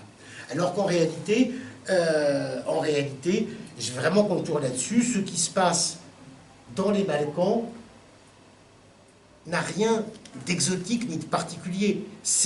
Et quelque part, il n'y a pas de questions balkaniques, il n'y a que des questions européennes et donc communes à tous. Sur cette question qui est extrêmement importante, voilà, des populations différentes qui ont vécu ensemble, qui ne vivaient plus ensemble, pourquoi? C'est effectivement une question essentielle, fondamentale. Je crois qu'il faut bien comprendre. L'Empire ottoman, c'était un empire multi-confessionnel, où chaque confession, néanmoins, avait un statut particulier qui était reconnu. Par contre, il n'y avait pas de catégorie nationale. Il y avait deux catégories dans l'Empire. Il y avait les catégories confessionnelles, donc les musulmans et ce qu'on appelait les confessions protégées, donc les juifs, les chrétiens, différentes églises, et puis le statut social, selon que vous étiez militaire, commerçant, artisan, paysan, la raya, les artisans étant organisés en corporation. Donc c'était les deux choses qui comptaient. Ce qui n'existait pas dans l'Empire, c'était de catégorie nationale.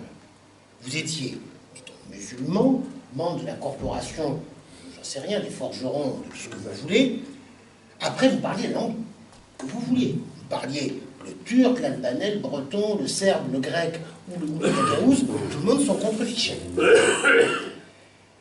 Il n'y avait aucune catégorie nationale ou proto-nationale. L'idée de nation, pour le coup, ce n'est pas une idée éternelle ni universelle, c'est une idée qui s'inscrit, elle aussi, dans la modernité européenne.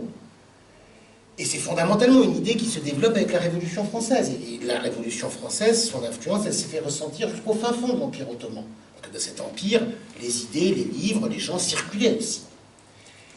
Et c'est l'idée de souveraineté. Donc, voilà, c'est de dire, on va se libérer de la tutelle de l'Empire pour affirmer les droits du peuple souverain. Merveilleux. La question, c'est qui le peuple? C'est comment on le définit? Est-ce que moi, je suis le peuple, et est-ce que toi, tu es encore de mon peuple ou du peuple d'à côté? Et le peuple d'en face, est-ce qu'on va se mettre ensemble ou pas? C'est ça, le processus qui s'est produit au cours du 19e siècle. Comment définir le peuple? Il y a ce mélange d'une idée tout à fait moderne et démocratique, qui est l'idée de souveraineté populaire, et une autre idée qui apparaît en même temps, qui, elle, est aussi très moderne, mais qui est potentiellement fort dangereuse, qui est celle qui est le besoin de tracer des frontières. Et c'est extrêmement compliqué quand vous avez dans la même ville, dans le même quartier, des gens qui vont pratiquer différentes religions, qui vont parler plusieurs langues. Cette réalité, elle perdure encore un tout petit peu. Au courrier des Balkans, on avait beaucoup travaillé, développé des projets avec des Roms de Prizren, au Kosovo. Dans cette ville de Prizren, nos collègues roms, une demi-heure après cette levée, ils avaient déjà parlé 4 langues, parce que tout le monde est quadrilingue à Prizren. Tout le monde parle l'albanais, le rom, les quartiers roms en l'occurrence, on était là, le serbe et le turc. Et les gamins de 3 ans, ils sont quadrilingues. En France, on pense qu'être bilingue, c'est déjà un truc un petit peu bizarre. Mais là, non. Les gamins, il y a 3 ans, ils étaient tous quadrilingues. Donc ça perdure un petit peu. Mais c'est des survivants, parce que tout le processus historique du 19e et du 20e siècle, ça a été de réduire cette diversité en disant, ben non, maintenant, on est ceci ou cela. Alors, le critère pour définir le nous, il peut varier, ça peut être la religion. Vous prenez le cas de la Grèce, être grec, c'est fondamentalement être orthodoxe. C'est rien d'autre que ça. Dans la construction de l'État grec, il y a encore 20 ou 30 ans, je pense qu'aujourd'hui, en Crète, vous aviez beaucoup de gens qui ne parlaient que le turc, mais qui étaient orthodoxes. Donc, par contre, là, ils se considéraient comme grecs. Moi, j'ai vu, là, je vous parle il y a 5-6 ans, dans le nord de la Grèce, des villages où les gens sont albanais, mais albanais de Grèce, locaux, et orthodoxes. Et j'avais discuté avec une dame qui me disait en albanais, mais je suis grec. Elle ne parlait pas un mot de grec. Mais étant orthodoxe, elle se considérait comme grecque. Parce que la religion était le critère numéro 1. Dans la définition du nous. Dans d'autres contextes, ça va être la langue. Ou ça va être la référence à une histoire, ou la construction plutôt d'une histoire supposée être commune. Et dans tous les cas, le processus, ça a été de séparer le nous des autres. Les indépendances de la Grèce et de la Serbie, qui sont les premières au début du XIXe siècle, elles s'accompagnent de massacres ou d'expulsions des gens qui vont être définis comme différents, à savoir, en l'occurrence, les musulmans. Au XVIIe siècle, on parlait de Belgrade comme de la ville aux 300 mosquées. Bon, je remonte un chiffre exagéré. Aujourd'hui, il n'en reste plus qu'une seule. Mais c'est certain qu'il y avait, en 1804, dans la première insurrection serbe, il y avait beaucoup de musulmans à Belgrade qui ont eu le choix classique de se convertir, de devenir des Serbes comme les autres, ou bien de partir. La Turquie moderne, c'est un pays de réfugiés, où c'est la population de la Turquie. Vous avez les Kurdes qui sont autochtones, mais pour le reste, en dehors des Kurdes, des Arméniens qu'on a virés, l'essentiel des habitants de la Turquie actuelle, ce sont des réfugiés, des Mouadjirs, qui ont été chassés des anciennes possessions impériales du Caucase ou des Balkans. Atatürk, lui-même, il était né en Macédoine, à Thessalonique. Tout l'état-major kémaliste venait des Balkans.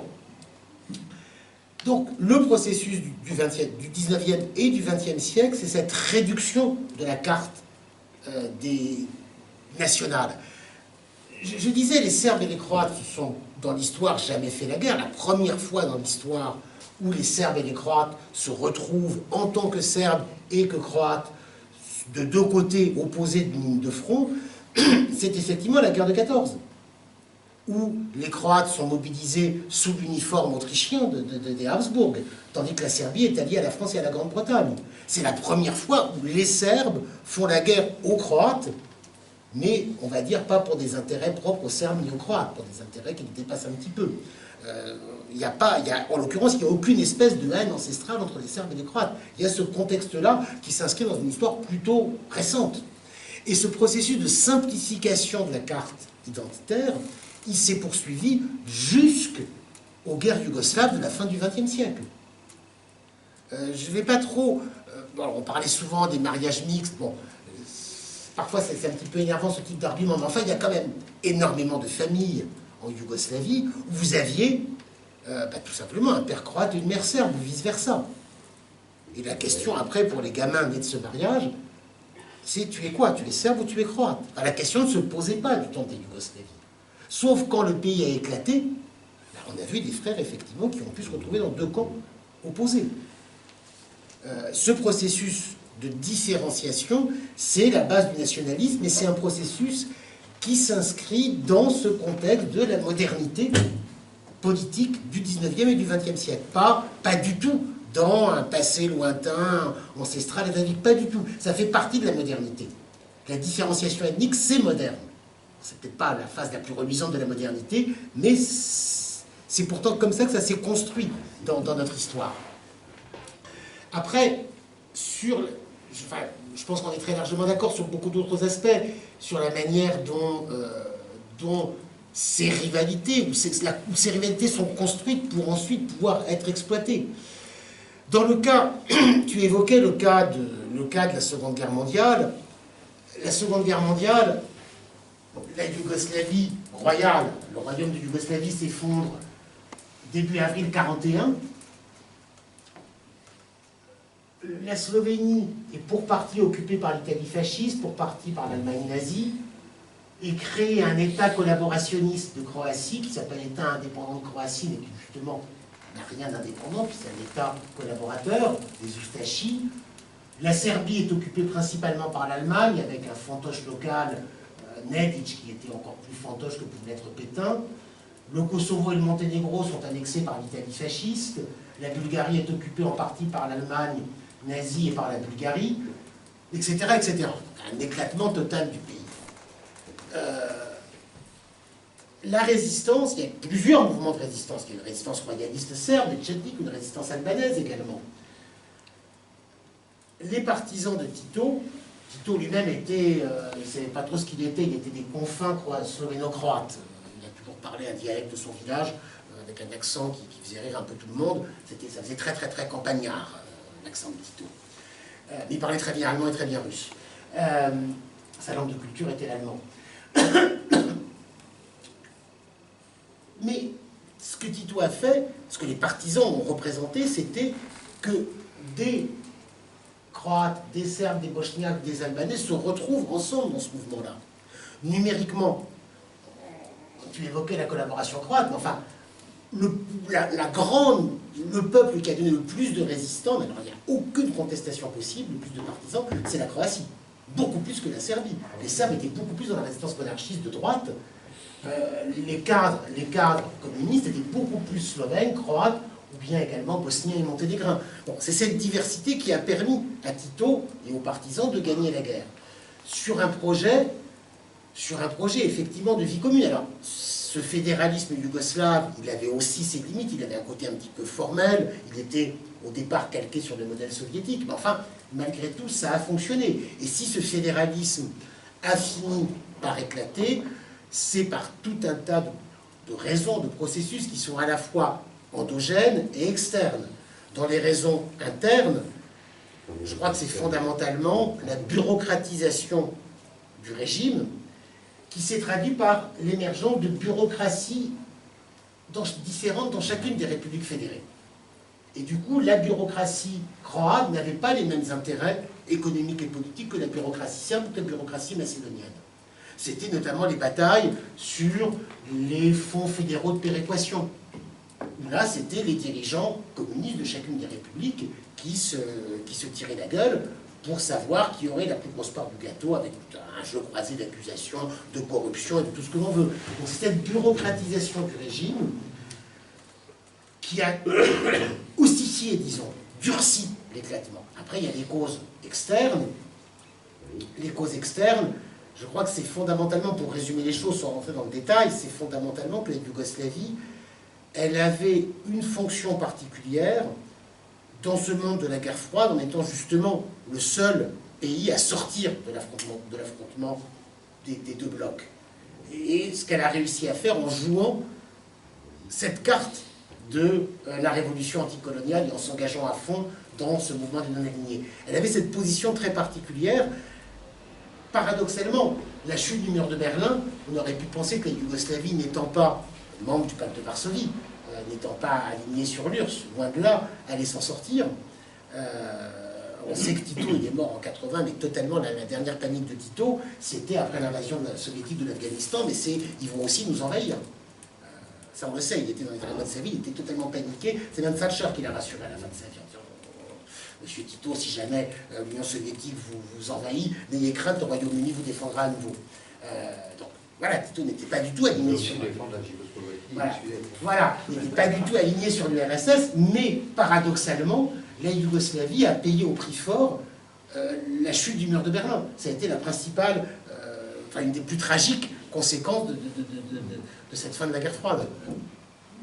Test, en slovène, Trieste, c'est une ville qui a été créée par l'Empire des Habsbourg, qui a été durant très longtemps le plus grand port de la double monarchie impériale et royale. Donc, je veux dire, l'Autriche-Hongrie avait un grand port. Elle l'a eu, elle l'a créé, elle l'a eu durant 2 siècles. Donc, elle n'avait pas besoin de marcher vers le sud, elle avait ce grand port. Dans les années 30, la Hongrie avait un sympathique dictateur pro-fasciste local qui était l'amiral Horthy. Je me posais la question, comment est-ce qu'il pouvait être amiral, le gars, dans un pays qui n'a pas de mer? Mais c'est qu'il était amiral de l'Empire. Voilà, il était amiral de Trieste. Donc, cette ville de Trieste, par contre, c'est une ville dont la population a toujours été très composite, avec notamment à ces villes 2 principales communautés, les Italiens et les Slovènes. En 1919, la première action d'éclat des fascistes, après l'occupation de Fiume et Rijeka par les Arditi, les volontaires, disons, de D'Annunzio, ça a été d'incendier le centre culturel slovène de Trieste, pour dire cette terre est italienne. Après, l'histoire a tourné. Durant toute l'entre-deux-guerres, la ville a été soumise à une italianisation extrêmement dure, violente. Après, en 1945, la ville a été libérée par Tito. Mais bien évidemment, les Italiens revendiquaient aussi Trieste. Donc le sort de Trieste n'a été définitivement tranché que par le traité d'Ancy en 1975. Voilà. L'histoire de Trieste est donc, ah oui, il y a 53, il y a la zone A, zone B, les États terminés qu'en 75. En Europe, c'est la frontière de la guerre froide qui était la plus tardive, la plus récente à être fixée. Donc voilà, l'histoire de Trieste, elle est un tout petit peu plus complexe et elle est extrêmement riche. Après, cette histoire des gens en Slovénie payés en marques, ça c'est vrai, et ça revient à ce que je disais sur le développement de ces bureaucraties dans chacune des républiques.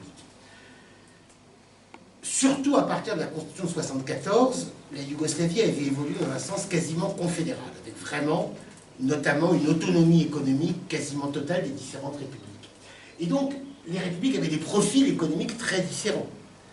La Croatie s'en sortait pas trop mal, parce qu'elle avait le tourisme. Et les touristes français, allemands, n'importe quoi qui arrivait, ils payaient en devises, bien évidemment. Donc, dans les caisses de la Croatie, rentrait énormément de devises. Ce qui n'était pas le cas des caisses du Kosovo ou de la Serbie, naturellement. La Slovénie, elle, n'a jamais attiré beaucoup de touristes, enfin un petit peu, toute petite façade littorale et puis un petit peu la montagne, enfin très très peu. Par contre, elle avait développé des industries de transformation.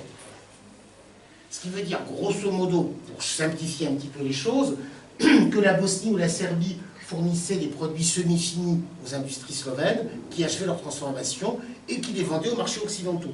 Donc les Slovènes payaient en dinars les entreprises bosniennes et revendaient en devises fortes, principalement en marques, que les produits qu'elles avaient transformés. De ce point de vue-là, c'est vrai que les Slovènes s'en tiraient assez bien. Et pour le coup, sur l'accession à l'indépendance de la Slovénie, je crois qu'il faut rappeler comment les choses se sont passées. Toutes les années 80, toutes les années 90, il y avait effectivement ces tensions croissantes entre les bureaucraties communistes des différentes républiques. L'engueulade, elle était très simple. C'était les Serbes ou les Bosniens qui disaient « mais vous, les Slovènes, les Croates, vous avez tout le pognon.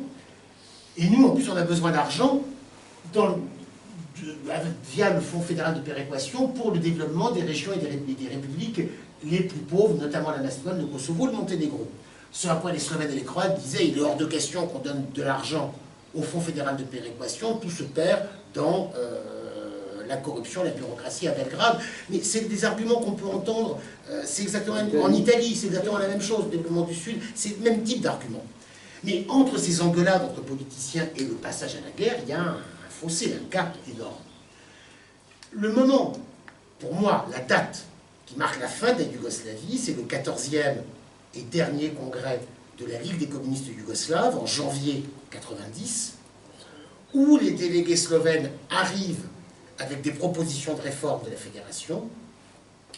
Déjà au sein de la Ligue des communistes de Serbie, tout est verrouillé par Milošević. Pour le coup, la Ligue des communistes avait un fonctionnement très démocratique. La carrière de Milošević, elle s'est jouée... Milošević, c'est un type que le Monde, le Figaro, présentait comme le Gorbatchev serbe, comme un réformateur. Parce que c'est un type qui voulait appliquer des réformes libérales économiques, pas libérales politiques. C'était un cadre moyen du Parti communiste, de la Ligue des communistes de Serbie, qui travaillait dans la banque, qui avait notamment travaillé aux États-Unis dans les banques yougoslaves. Donc c'est un type qui était un réformateur économique. Il a pris, sa carrière politique commence en 85, où il prend le contrôle de la Ligue des communistes dans la ville de Belgrade. Après, en 87, il prend le contrôle de la Ligue des communistes de Serbie. Et ce qui est intéressant, c'est que pour prendre le contrôle de la structure de la Ligue des communistes dans la ville de Belgrade, qui est le point de départ de son ascension, il gagne à une voix de majorité. Parce que les élections étaient vraiment contradictoires dans la Ligue, avec plusieurs candidats, et on peut se dire que s'il y avait eu deux personnes qui avaient voté différemment, le cours de l'histoire aurait peut-être été différent. Donc c'est ça l'ascension de Milošević. Milošević va bétonner un système de pouvoir, et il va s'opposer aux propositions de réforme des Slovènes. Et les Slovènes quittent le congrès, le 14e congrès, en pleurant. Les délégués slovènes partent disant c'est pas possible, on ne peut pas discuter, et s'en vont en pleurant. Les Croates, qui ont un peu le cul entre deux chaises, hésitent et finalement suivent et partent aussi derrière les Slovènes.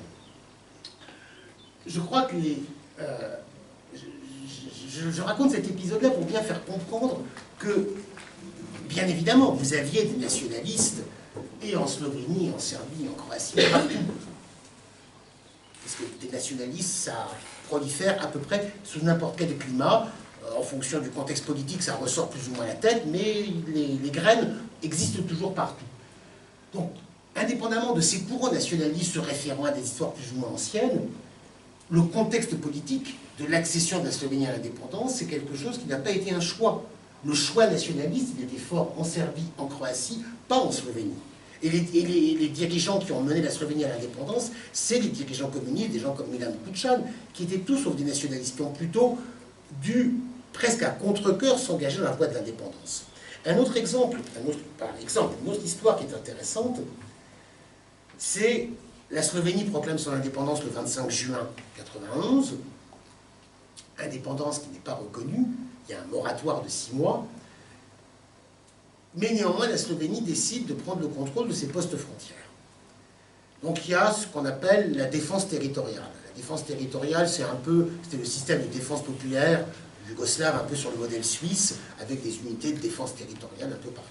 Donc c'est la défense territoriale slovène qui doit prendre le contrôle des frontières extérieures où se trouve l'armée populaire yougoslave. Et là, c'est là, au mois de juin, le 26 ou 27 juin, que les premiers coups de feu sont échangés. Et la toute première victime de la guerre, c'est un appelé Bochniak.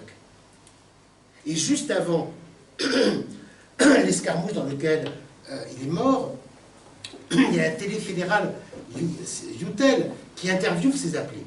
Et qui leur dit « Mais qu'est-ce que vous faites là? Vous défendez quel pays? » On défend notre pays, la Yougoslavie. C'était des Bosniaques. Mais ils nous tirent dessus, ils nous tirent vraiment dessus. Il faut bien comprendre le traumatisme que ça représentait. Vous avez les politiciens qui s'engueulent tous les soirs à la télé.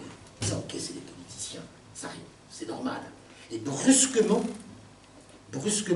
on passe à un tout autre registre où on se tire vraiment dessus entre frères, entre gens qui ont vécu dans le même pays, qui ont le même passeport, qui ont suivi les mêmes équipes de foot, qui ont écouté la même musique, qui ont tout partagé. Ce traumatisme, il s'est joué en quelques jours du mois de juin 91, mais encore une fois, on n'est pas du tout ni dans l'exaltation nationaliste du côté slovène, ni bien évidemment du côté de ces appelés bosniaques qui font leur service militaire dans l'armée populaire yougoslave, qui doivent donc théoriquement conserver le contrôle de la frontière. Ça, c'est la réalité des processus d'éclatement. Ce qui est intéressant de comprendre, c'est comment, pour refuser tout essentialisme, qu'il s'agisse d'essentialisme sur les caractéristiques ethniques ou sur les projets à long terme, ben ça, je crois que ça n'existe pas beaucoup, les projets à long terme de qui que ce soit. C'est toujours les contextes politiques qui évoluent, et je crois très très peu aux continuités historiques. Pour éviter tout essentialisme, et pour réfléchir en historien, et également de manière politique, il faut toujours prendre en considération les contextes, pas fonctionner avec des schémas qui marcheraient dans tous les cas de figure. Et prendre en considération les contextes, c'est aussi voir comment, d'une part, refuser l'essentialisation, c'est dire qu'il n'y a pas de nationalisme qui serait inné chez les uns, les Serbes, les Croates ou les autres. Ça, non, pas plus que chez les Français, les Bretons, les Allemands ou les Gagaouzes, chez personne. Mais il y a deux logiques.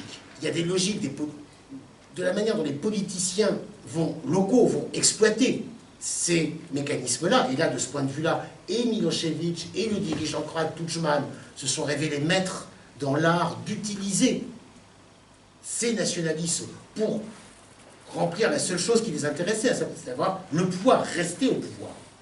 Et comment des intérêts, pour le coup, extérieurs peuvent aussi jouer sur ces contradictions internes.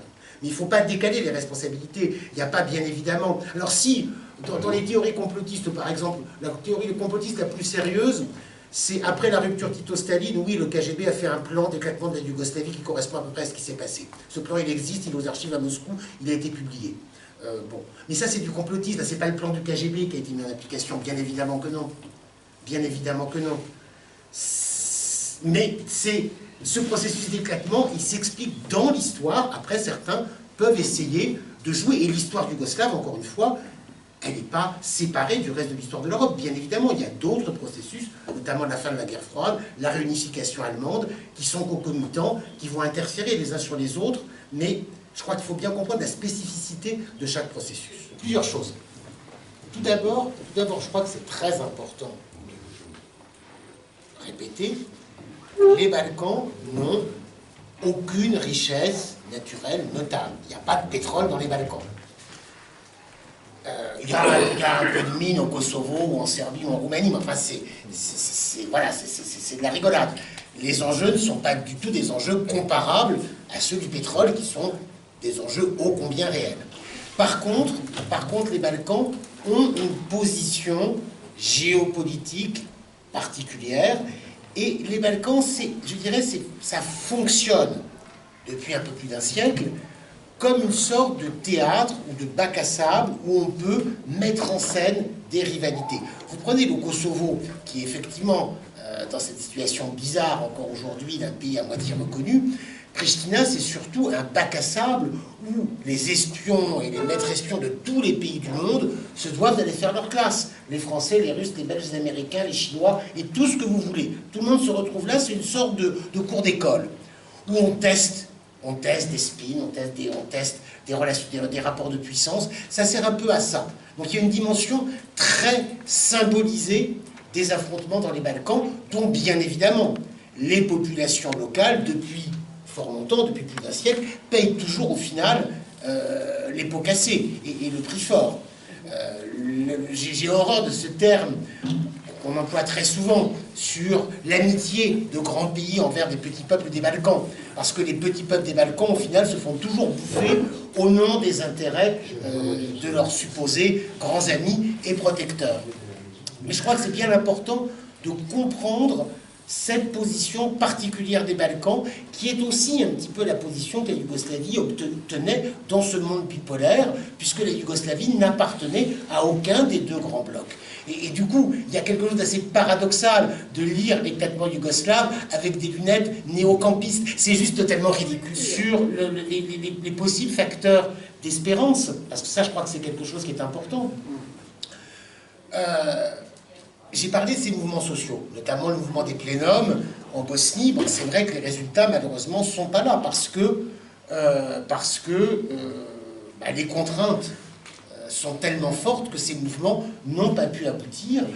Néanmoins, il y a aussi aujourd'hui encore, dans tous ces pays des Balkans, il y a des expériences sociales qui sont importantes, il y a des nouveaux mouvements politiques qui apparaissent. Je vais prendre juste deux exemples.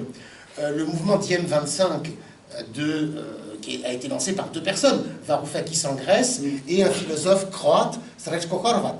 Bon, Diem 25, c'est le mouvement auquel se réfère notamment Hamon avec Génération, mais c'est en tout cas quelque chose de nouveau en Europe, et qui s'enracine pour le coup en Grèce et en Croatie. Enfin, dans les deux fondateurs viennent de ces pays-là.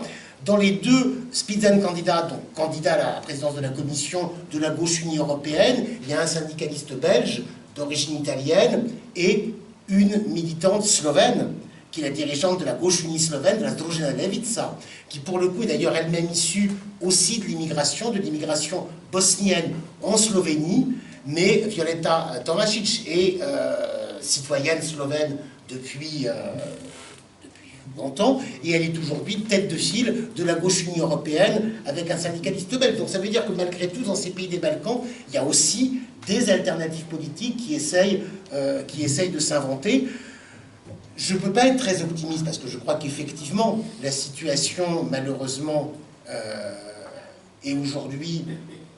Et là, quelque part, je vais rejoindre le pessimisme de notre ami. Il y a effectivement des contraintes économiques qui sont extrêmement lourdes, mais c'est pas rentrer, et ça je m'y refuse, rentrer dans un quelconque déterminisme, parce que le dernier mot n'est jamais écrit. Le dernier mot, il est toujours écrit, un moment ou l'autre, par les peuples.